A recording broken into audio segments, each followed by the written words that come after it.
I'm Nicola Gregg. I'm the team leader for Biocide's operational policy, and I'm going to give this short presentation this afternoon. And then in the Q&A session, I'm going to be joined by Pierre Cruz from Biocide's policy and Helen Ferguson and David Stenhouse from Biocide's delivery. Next slide, please. I'm going to cover a very brief update of things since our last presentation on the 16th of December. And for those who didn't join that session, those slides, I understand, are still available, so that information is still there to be seen. I'm going to provide some reminders on the establishment rules and the transitional arrangements for resubmitting applications. We're getting quite a few inquiries on these subjects. Then I'm going to talk very briefly about routes to the UK markets and finish up with what's new and what's not new. Next slide, please. So, update. Well, hopefully this is all obvious, but it serves as a nice starting point. We've left the EU, the transitional period has ended, the EU BPR has been lifted and shifted into GBPR, which means that there are no policy changes to the legislation, so lots of things that you're familiar with remains the same. It's only the inoperables that have changed, so there's no such thing as mutual recognition with other member states, no mention of the Commission or ECHA and the likes. However, Northern Ireland continues to follow EU, and then in December we envisaged that the ongoing negotiations wouldn't impact on what we were already planning, and indeed that has borne out. It has not impacted on us. And then the last very important point there is that active substance approvals and product authorisations already in place before the end of the transitional period remain valid in both GB and Northern Ireland until their expiry dates, subject to establishment rules. So let's go motor on straight onto those establishment rules. Next slide, please. This is a very important slide. GB BPR requires the authorisation holder to be established in UK, not GB. So of course that includes Northern Ireland. Whereas EU BPR requires the authorisation holder to be established in the EU or EEA. However, the Northern Ireland Protocol extends this to Northern Ireland.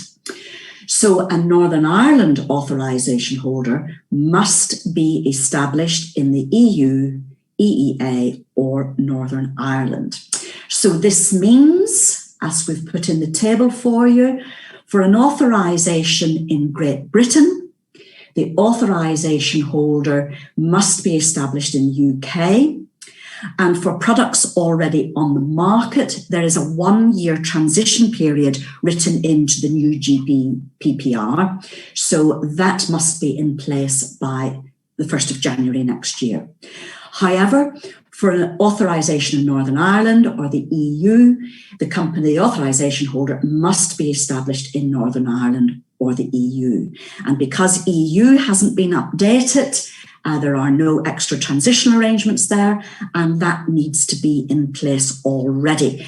But I'm going to expand on this table, especially where I have my little asterisks there, on the next slide, please. So consequences of this. So if you realise now that you must change your authorisation holder, you must apply to us via the admin change route, which many of you will already be familiar with.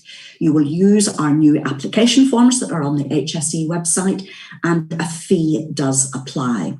So just to expand on that asterisk on the table, I did say that that 1-year transition period is for products that are already authorised in GB.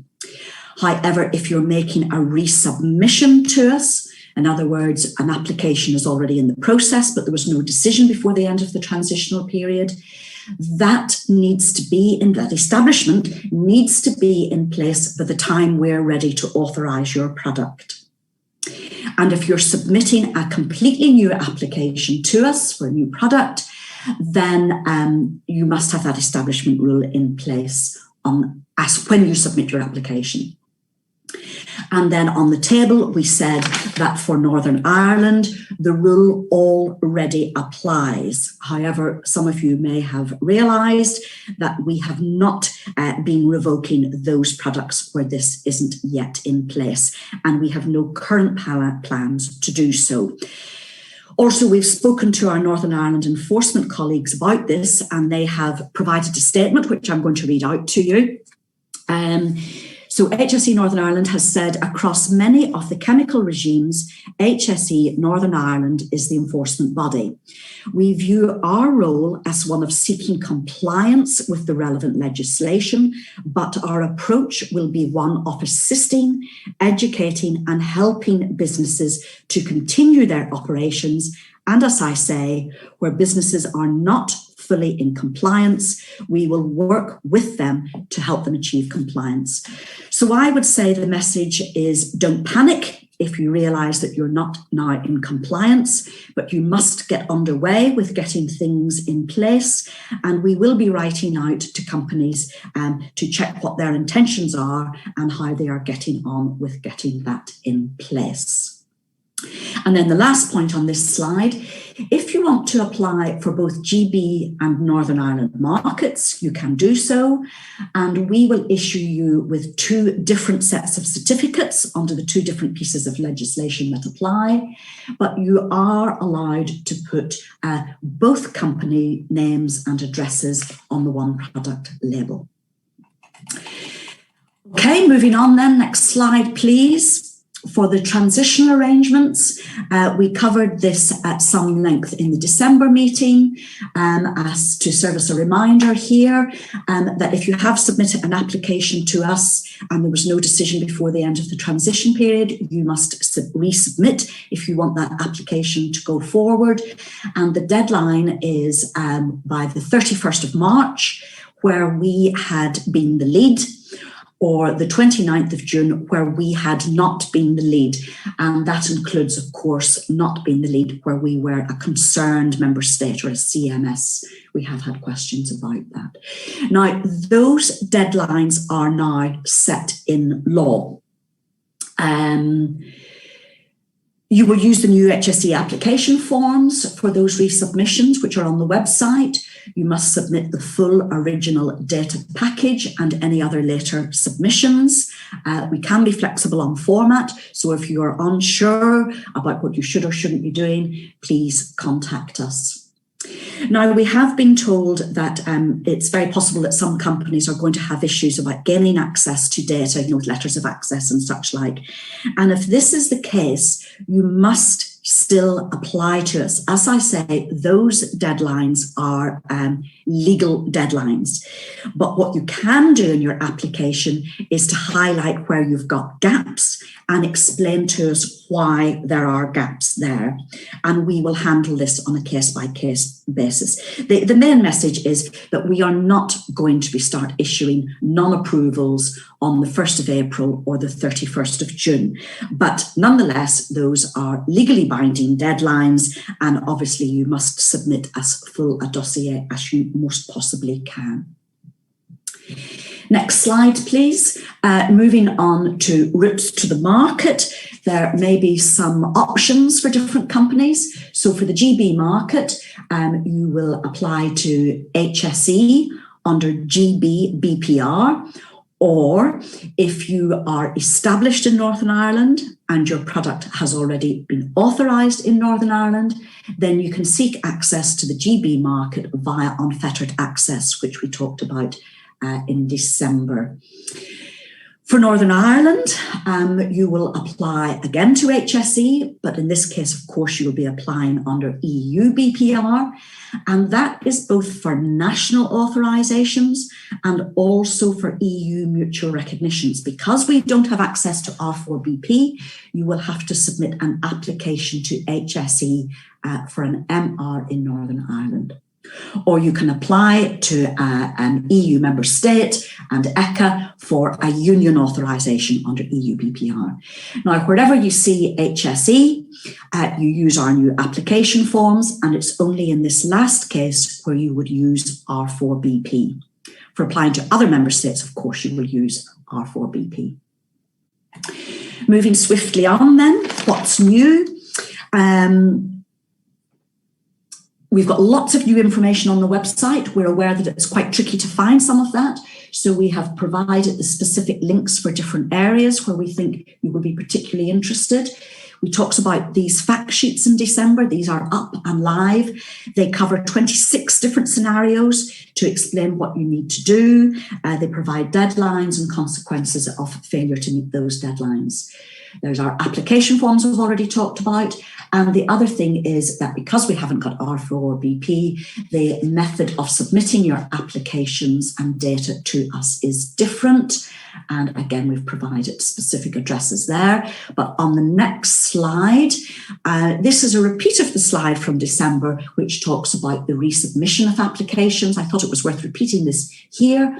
You will download the new application form, complete it, send it to us in a simple email, and then we will send you a secure link so that you can provide all your information, including, for example, if you've got Euclid, then you must attach those Euclid files. But again, just to repeat that we can be flexible. And then the next slide, please. What's not new? Well, we're not new, although we are getting lots of new staff who are already, many of them already through the doors. Again, because there's no policy changes, the active substance dates of approval remain as they were in the EU. Similarly, renewal dates still stand. However, I've put an asterisk at the active substances there because where renewal dates are looming very soon, we are looking into those. There's not much more I can say on that at the moment, except that if we alter that position, we will let you know. And then again, because there's no policy changes, data requirements are the same, evaluation methodology and technical guidance is the same, the timelines are the same. Our hourly rate is the same, but we have provided what we regard as more accurate estimates of the initial fee that we will charge to you. So that is the end of my presentation, and apologies for the speed, but I'm aware that we want to move on to the questions as soon as we possibly can. Thank you, Matt. Thank you, Nicola. No, I think it's really helpful. I think you've set out the key messages that we want delegates to hear. You've reflected on some of the questions that have already come through to you and the team via the help desk. And I think just like the other presentations, if I think you volunteered to answer a few key questions that you perhaps either want to re-emphasise or are different. And then rather than asking people to move into breakout room, we're going to invite some other colleagues who I know are on standby to join you and support you. So I think you very kindly volunteered to take the first couple of slides worth of questions, then we'll bring other people in to help and support on others.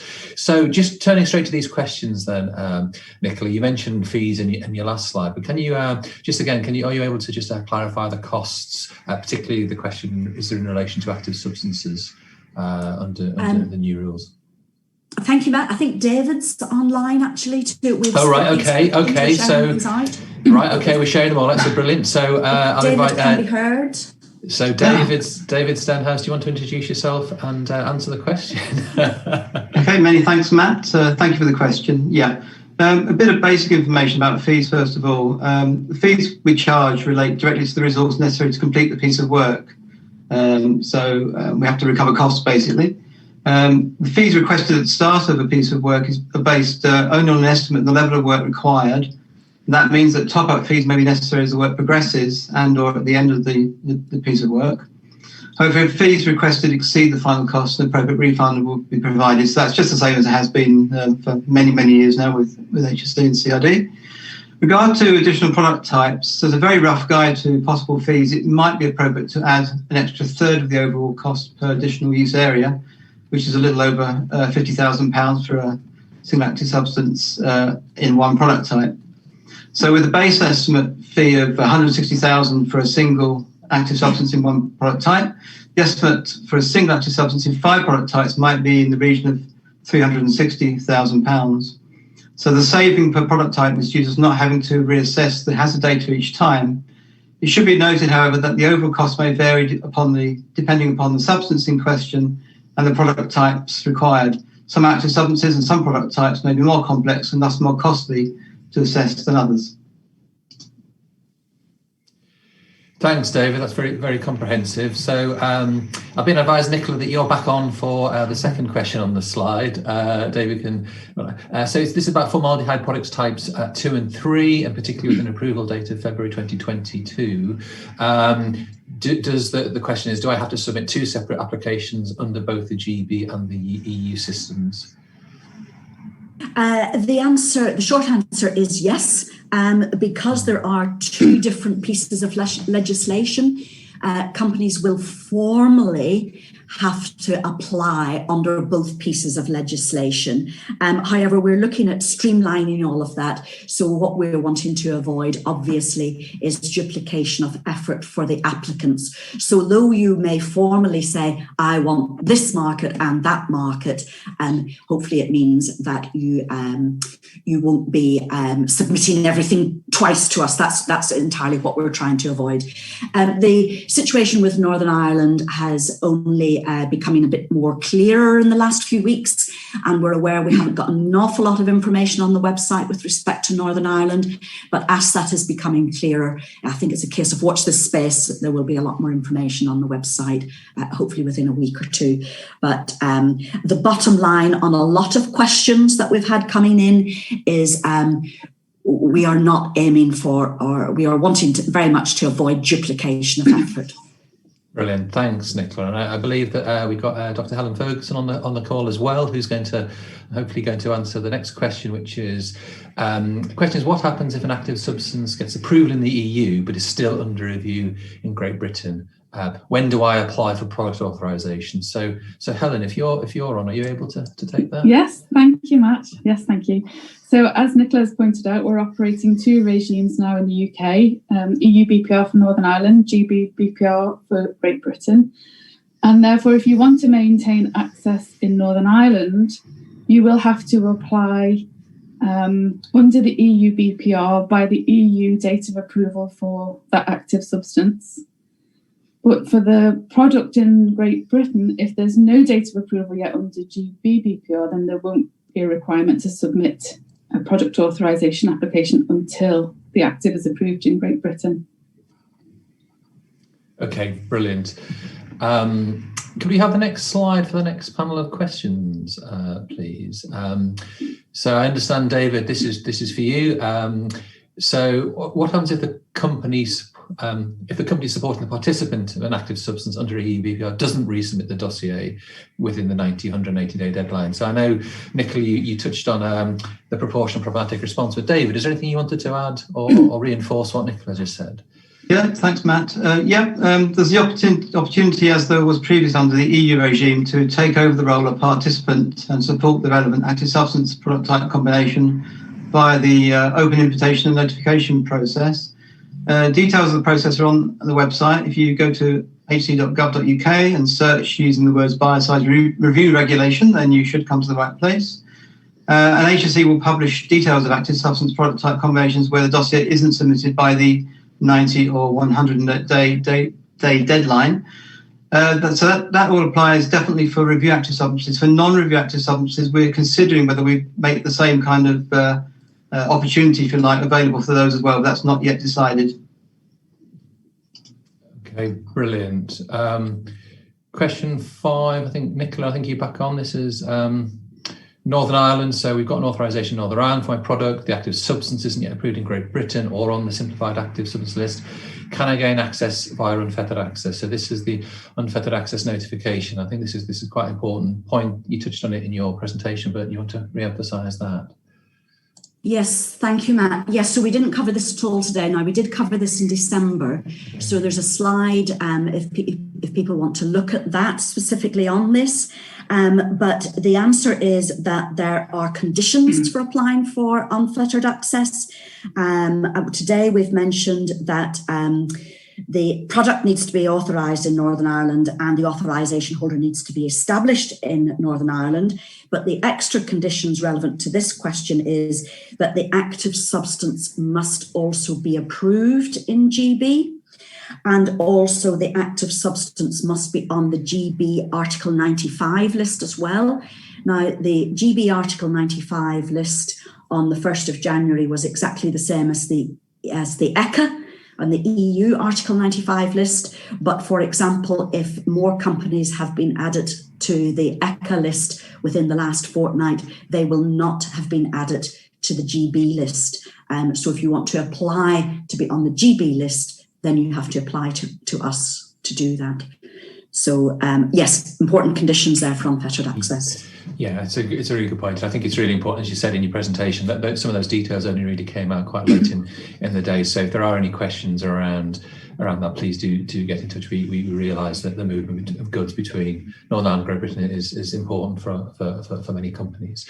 And finally, I think Helen, I think you agreed to take this, the final question on the pre-prepared slides, and then we'll go open it up. But so can a non-UK based company supply data info to the HSE directly, or does it have to go via this established representative?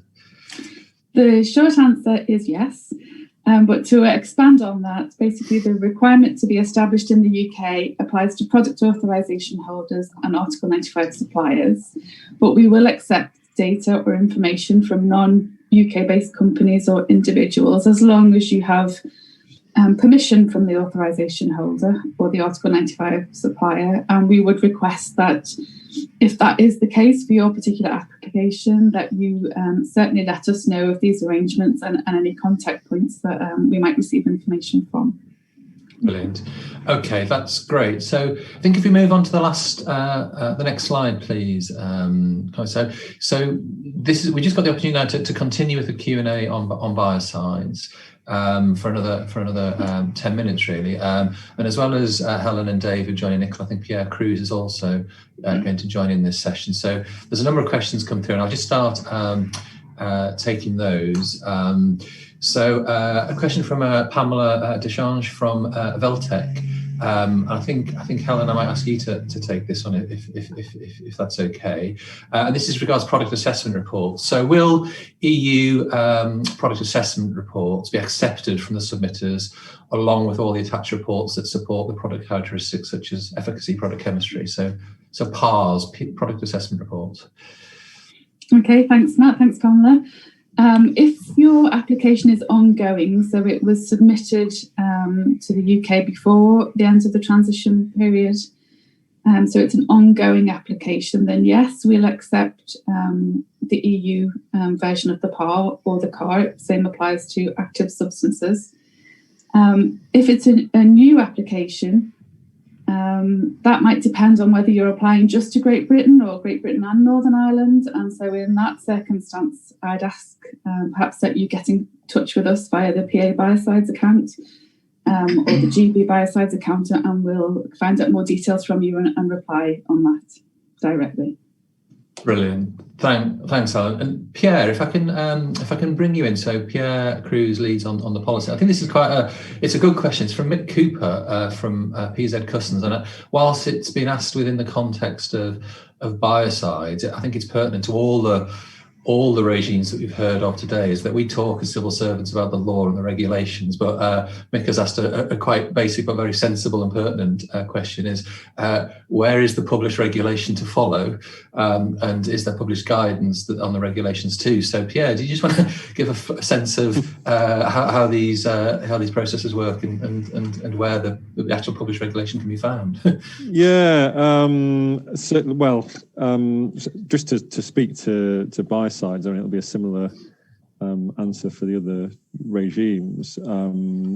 If you look at the HSE website under resources, all the relevant regulations are linked there. I mean, it's slightly complicated because we're looking at the biocides regulation, obviously retained in Great Britain law, and it's been amended twice by two sets of domestic legislation. So to see the full picture, you kind of need to look at that in conjunction with the two sets of amending regulations. At the moment, unfortunately we don't have a consolidated version that we can publish. I understand that the National Archives may produce one in time, but that's likely to take them some time to do, simply due to the huge volume of retained EU law. But certainly some of the key parts of the regulations that set out the duties following the end of the transition period are written out in the amending regs, like the transition arrangements are all all in the 2020 amending reg. So I'd encourage people to at least have a look at those if they have any particular concerns or questions. And of course, yeah, I mean, we have published extensive guidance. It's all on the website. Nicola mentioned fact sheets, which cover a wide variety of scenarios that suppliers might find themselves in. So I would encourage people to look at that. And of course, we have the Bysides help desk in case there's anything that's unclear. So I think there's certainly lots of information there. I encourage people to browse through that and look at it. Great. I'm going to keep you on the camera if I can, Pierre, and ask you a question from Dieter Vivek from Aerosense, and this is around where there's an EU Commission implementing regulation is about to be published. So the question is, we have a pending application for a union authorisation where an EU Commission implementing regulation is about to be published this February. The UK was involved in the peer review of that. Do we have to resubmit our application for GB and NI? Yeah, so for Northern Ireland, the EU decision, Northern Ireland continues to follow EU law. So whatever decision the EU takes on that will automatically be valid for Northern Ireland. You don't need to do anything further for that.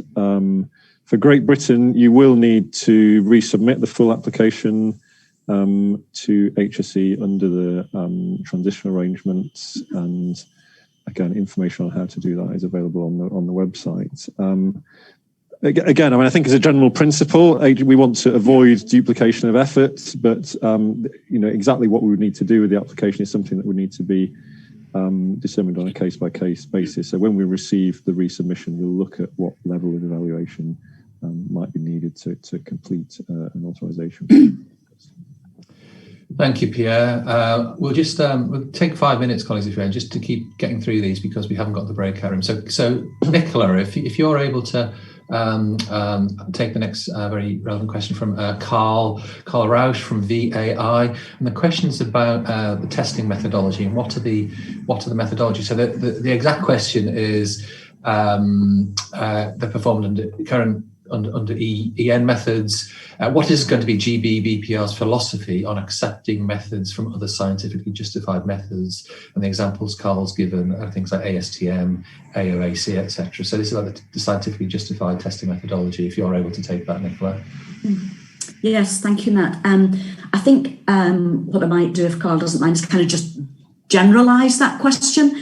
And I think the bottom line is, if any company is wanting to do something different from the rule book, as it were, then I think that the best thing is to contact us first and get into a dialogue as to what we would regard as acceptable or not acceptable over all the different areas and all the different data requirements. So bottom line, contact us is a simple answer, I think. Okay, thank you very much.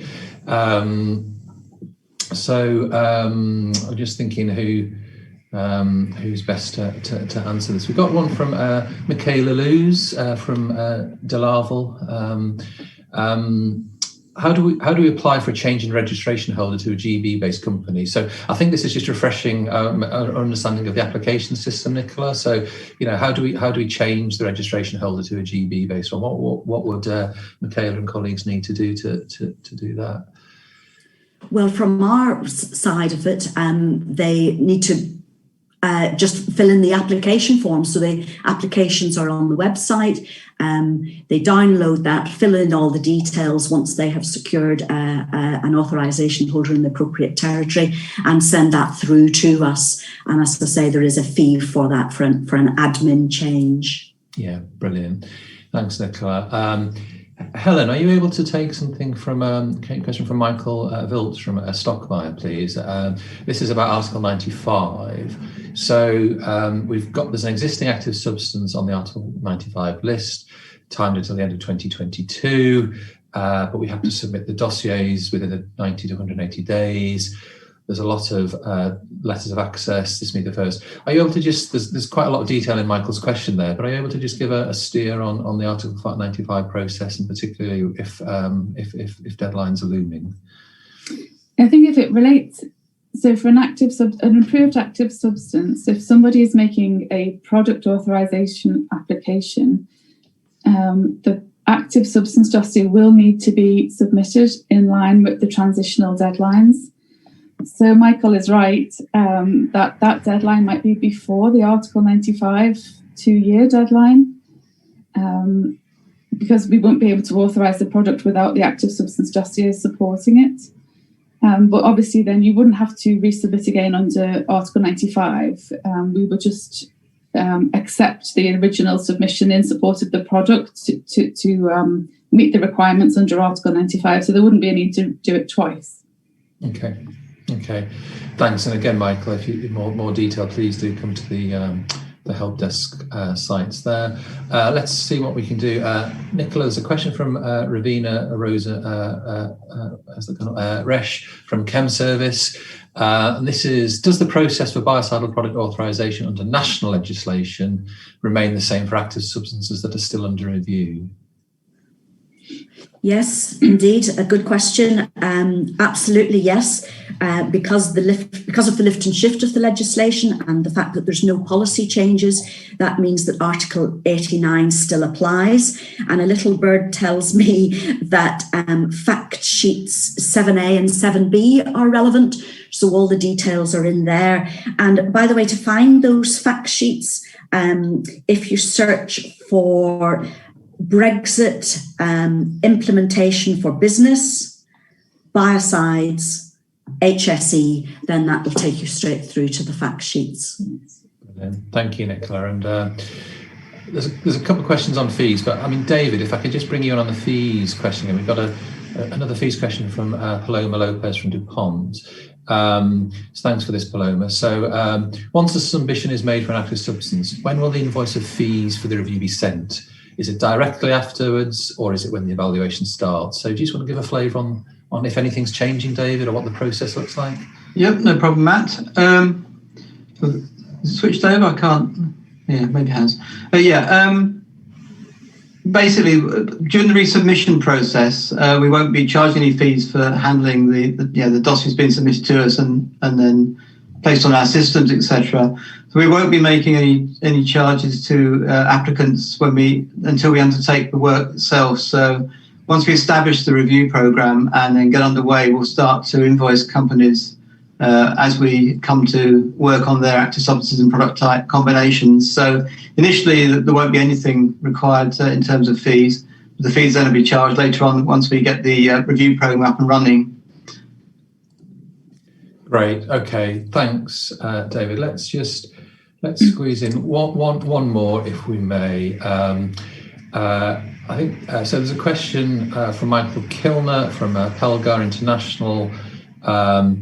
If an application for an authorization has been submitted for a biocidal product family, is it an option to apply for an authorization of a single product covered by EU, or is it necessary for an authorization under GDPR? That's quite a long question, Michael, but I mean, is that Pierre? Is that something that you're able to just tackle quickly? Yeah, I mean, I would just say that, under the transitional arrangements, you should still submit the original information that you submitted for the EU application for the family to HSE in line with the transitional provisions. You could then contact us and ask for a change to what you're applying for, so it would only be one product. And I think we'd look at that and try and take a pragmatic view on whether that was appropriate. One thing you might just want to be aware of is that if you've applied for a family in the EU but a single product in Great Britain, that the family would still be presumably the application that was being taken forward in Northern Ireland. So it might lead to a situation where you've got slightly different product ranges in Northern Ireland than GB. So you might want to consider whether that's something you wish to be the case. But other than that, it should be possible. So I say, just to summarise, submit the original application, then contact us, and if you only want to take one of those products forward, then we'll try and deal with that.